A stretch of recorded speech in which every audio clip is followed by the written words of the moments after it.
Welcome, detectives. We are going to start debriefing of a new case we received. The Mori heiress Akikomori has gone missing. But before that, I want to introduce the Technical Investigation Unit. I'm Christine, this is Bibi, Ray, and Kazuki. And we want to introduce to you our project Tokyo Noire. What is Tokyo Noire? We wanted to create an application that helps you with your investigative needs. It allows you to explore the city in a fun and interactive way. Tokyo Noire is a story-driven, geolocation-based game. To understand what we mean about story-driven, let's look at how other geolocation-based games work. First, we have Pokemon Go, which triggers random events as you walk around the city. Geocaching games focus on storing treasures in real locations. Ingress is a war game that uses locations as a part of a large-scale battlefield. We wanted to go in a different direction than all these games. By having the story be the main driver of our games, real-life location would become the vehicles of our story, and therefore become more meaningful and unique. And so, the idea of Tokyo Noire was born. Real-life mysteries by everyone, everywhere. I am now going to present to you a game instance of Tokyo Noire. On the left-hand side, we have a screen recording. On the right-hand side, we can see Ray about to unfold his first case. As he arrives on TokyoNoire.com, he is first prompted to activate geolocation and gyroscope. Once accepted, he sees a list of public games alongside the distance between him and the starting location of these games. Ray chooses a game that he is interested in, which opens up a game preview that contains an abstract to get a glimpse of the story. Once the game starts, he gets access to a compass as well as the distance that shows how far he is from the target location. That's how the geolocation and gyroscope features will come into play. Once Ray arrives at the target location, he gets a challenge where he has to answer a question. He also has access to a hint in case he gets stuck. Once he answers correctly, the story continues and he is led to the next step of the adventure. As the game progresses, the storyline unfolds, and that's how the game mechanics work.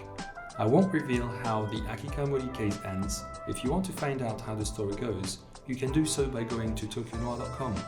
But there is one more thing that we would like to talk to you about. We have not just created a game, we have also created the editor for it that is accessible on the desktop version of Tokyo Noire. Let me show you how that works. When you arrive on the Tokyo Noire website, you first get prompted to sign in to access the editor. I'm going to sign in with my Google credentials, and as I arrive on the editor homepage, I get the instances of all the games that I've created. I have actions to edit, publish, change the visibility, or delete the games. I'm going to edit the Akikomori game, which is the one that you just saw in the previous demo. You can see on the left side a drag and drop editor where you get to choose the order of the modules that make up the game. I'm just going to create a new question module, select it, and give it a name.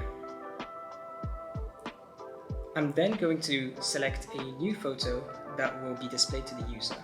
I'm just going to choose and browse for a picture, upload it, and once done, I can close the widget.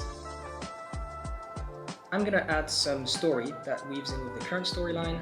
I'm going to add a question, as well as create an answer, and finally give a hint in case the users get stuck. Finally, I'm going to drag that module to the place that I think is the most convenient or appropriate with the current story. Going back to the main game information module, there are plenty of information that I can change, but the one we're interested in now is actually updating the starting location of our game, as I don't think that it was quite right before. We have an interface to do so, and I'm just going to choose a new location. I click Update, I press Save to save all the changes that I've made, and finally I go back to the editor homepage. Before I sign out, I'm also going to change the visibility of one of the games, as well as unpublish a game that I think still needs a bit more work. And that's it for the Tokyo Noire editor. So, I will be talking about how our team made this app come to life. So for the tech stack that we use, our game is a full-stack TypeScript application. For the front end, we use Next.js, which allowed us to utilize dynamic and static pages. And we also use Tailwind CSS, which is used to speed up styling on the front end. For the backend, since our team used Next.js for the front end, we use Node and Express for the backend because of its great compatibility. For the database, since the majority of the data is user-generated, we wanted a lot of flexibility with the database. So we use MongoDB Atlas and Cloudinary to store media-related information. For the user's authentication, we use Firebase and Firestore. OpenLayer allows us to access a map interface that was used in the editor demo that Ray just showed. As for the hardware access, we needed to keep track of the location of the user, and the game needs to tell the user where to go next. So we implemented geolocation and gyroscope. Finally, to deploy our application, we used Netlify to deploy the front end and Heroku to deploy the back end. Now, I want to talk a little bit about how we designed this game. Our plan from the get-go was to create a modular design. The game's mechanic is a story in which you go to different locations and solve riddles or questions. By defining the different aspects of our games into modules, this lets our users customize each block in the editor and make changes to their stories with ease.